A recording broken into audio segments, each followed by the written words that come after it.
So you're thinking about buying a house here in East Pierce County and you want to know how much it's going to cost. Well, today I got a special treat for you. I am here with Michaela Elliott from Guild Mortgage and we're going to go over some loan scenarios for you.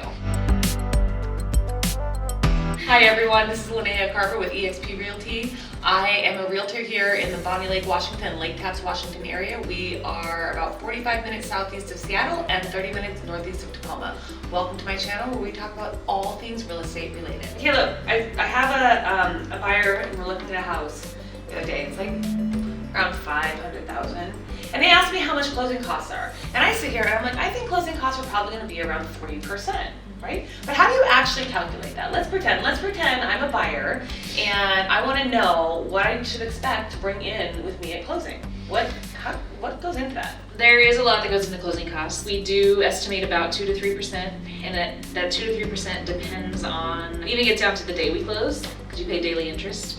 It gets down to the month we close because you pay monthly property taxes and your prepaids. And so there's a lot. What are prepaids? There's a lot that goes into those. So there's closing costs as a whole, and then there's, when you'll see or look through your loan estimate, you'll see closing costs again, and then you'll see prepaid items. Prepaid items are to set up your escrow account. So you're gonna have an escrow account. You can opt out of one, but 95% of people have an escrow account. In the escrow account, you pay your property taxes and your homeowner's insurance, mortgage insurance, if you have it. So in that, we collect money up front in your prepaid items to have kind of a cushion in an account. So you're gonna have an escrow account through escrow, at escrow. It's kind of a forced savings account on your side of things because that's your money. If you refinance or sell the house, that escrow account gets refunded to you at the end of the process. But it's collected so that we have money as the lender to pay the property taxes and the homeowner's insurance as we need to. So those are prepaid items, you're gonna have those up front. And you have closing costs. The closing costs are a lot of the cost of what it takes to do the loan. Like we at Guild have processing and underwriting fees, which pays our team and our operations staff. Sarah, regarding the processing and underwriting fees, is that like a percentage based on the loan type or is it a flat fee? So for us, it's a flat fee. Lenders vary. Some lenders will have it as an origination fee, so that'll be a percentage or a fee. As an origination fee, you'll see that on the loan estimate. We break it down where it's processing, underwriting. We don't have an origination fee. So if I have clients that are shopping with other lenders, I like to go over both loan estimates just to show them, because none of the forms that are used in the mortgage process are super user-friendly. And I look at them every day. They're not. You guys as buyers aren't gonna look at them every day, so it's like, what is this and what goes into this? So I like to break it down, show side by side. You can see if there's a big origination fee, sometimes that's you're paying for rate, if the rate's lower. So there's a lot of stuff that goes into it, but we break it down with bullet points of like processing, underwriting. You get down to like credit report fee or your appraisal fee. So there's just different closing costs on the closing cost side. There's also going to be title and escrow costs. So you pay as a buyer for title to do their job and pull a title report, for escrow to open the escrow account. So a lot of the closing costs on that side of thing are paying people to do the transaction and complete the loan. So what I always tell people is, because they ask like, what's the seller gonna pay and what's the buyer gonna pay? So you just brought up the buyer side. So the seller, part of the seller's closing costs is they will pay the buyer's title insurance. So buyer pays lender's insurance, seller pays buyer's insurance. And the seller and buyer split escrow fees and title fees half and half. So the seller is also paying that. And as the buyer, they pay the loan fees, right? But the seller pays the realtor fees, it's mostly here in Washington State. So sometimes there are exceptions to that, but in most cases, seller pays the realtor fees. What about like appraisals? I mean, are those something that people can finance in? Does it get? We don't make anyone pay for it up front, so it's tied into that 2 to 3%. So right now, what we do is we estimate what we think the appraisal is going to be. We estimate on the high end, and then what the appraisal, depending on where the property is, depending on the uniqueness of the property, how far away it is. If it's in a rural area, it can depend on the fee, just because appraisers will charge different fees if you want to rush. So if we have a really quick close and we have to rush that appraisal because we need it to come back quicker, there's going to be a variable with the cost there. But we just add that in at the end with the closing costs. So there's no upfront credit card or anything like that you have to pay on the lending side. So what if, we had a situation where a client didn't actually close, but they already had the appraisal. So what happens in that case? Do they have to pay for the appraisal then? We'll eat the fee on that side. So it depends on the situation. This was a situation where we were just willing to eat that fee. Got it. Okay. If it's a situation where people just walk away on Got it. So it's kind of like you kind of think of that almost like the earnest money too, right? Because earnest money in most cases, I always tell people anywhere from 1% to 3% is what to expect. So on a $500,000 purchase price, that's anywhere from $5,000 to $15,000 that you want to expect to put up front, which typically is credited toward your closing costs. But to the point of the appraisal is if you default as a buyer, you default on your piece of the contract, that earnest money, that usually goes to the seller. So that's kind of like, in this case, the appraisal could kind of be looked at the same way. And that's the point of the earnest money, is to show the seller how serious you are. So if you're willing to walk away from $15,000 or... What's the most amount of earnest money you've seen? I think I've seen $100,000. Yeah. I mean, because it does go towards your closing costs and your down payment. That is still your money. It's not like it's additional on top of the down payment and closing costs. Right. It's just kind of like paying it up front anyway. You gotta pay it. It's just in this market, people do it to kind of one up an offer, where they're like, here's $100,000 right now.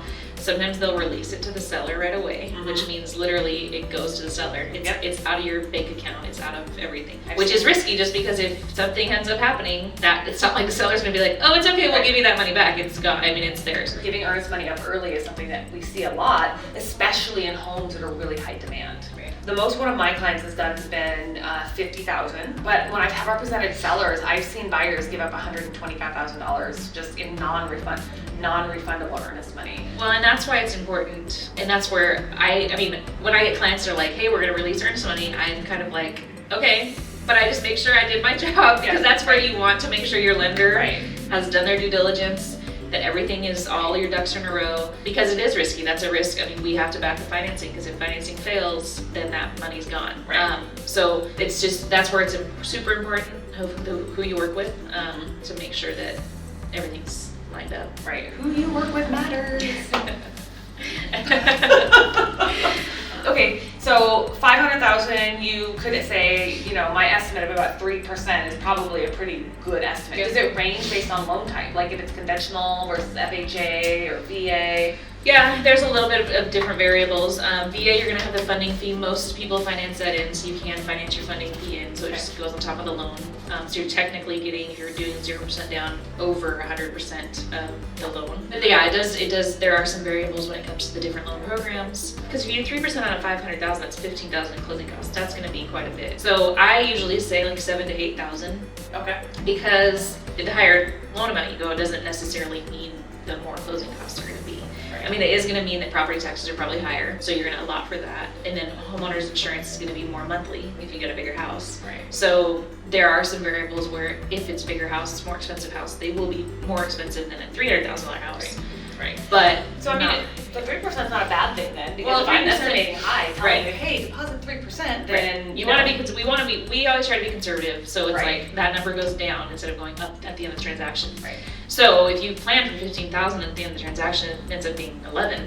Then it's just a win, because you get the $4,000 that you thought you were going to spend. The other thing that is not covered in closing costs is home inspections. Okay, so home inspections anywhere here, depending on the size of the house, anywhere between $400 to $600. Then we do have a lot of septic around here. So septic inspections are in Washington State, or in Pierce County, Thurston County, and King County are covered by the seller. So inspections are not an additional cost to you, but for sellers, they are. They can run anywhere from $300 to $700. Well inspections, those are about another $400.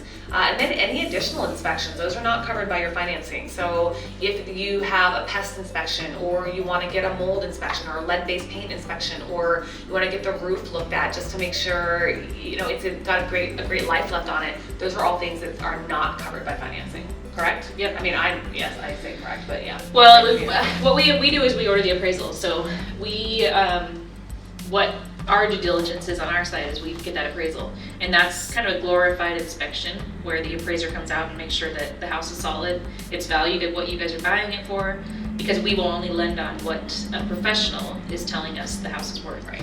But the difference, like, this is a totally new video, but so pay attention to that video, but there is a difference between a home inspection and an appraiser's inspection.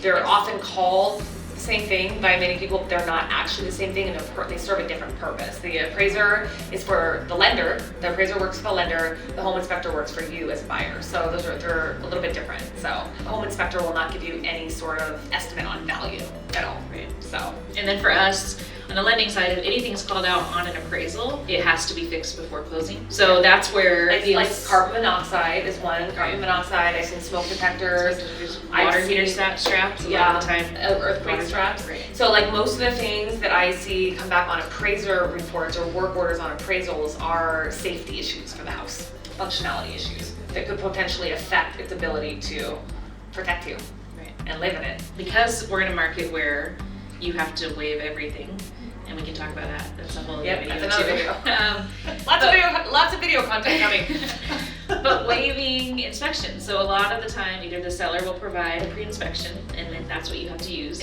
Waiving your inspection strengthens your offer. But the appraisal helps you where if you waive inspection, and there isn't a pre-inspection or you aren't able to do your own inspection, it'll still get caught. If there's anything major in the house, most of the time it'll get caught with the appraisal. That is bad, I mean good and bad for the buyers, because then the sellers, you gotta negotiate, because it's gotta be fixed if we know about it. So that's a good part for the buyer. The bad part is that then there's negotiations that have to happen, and people can walk away. So that's where inspections are nice, just because it takes a lot of that.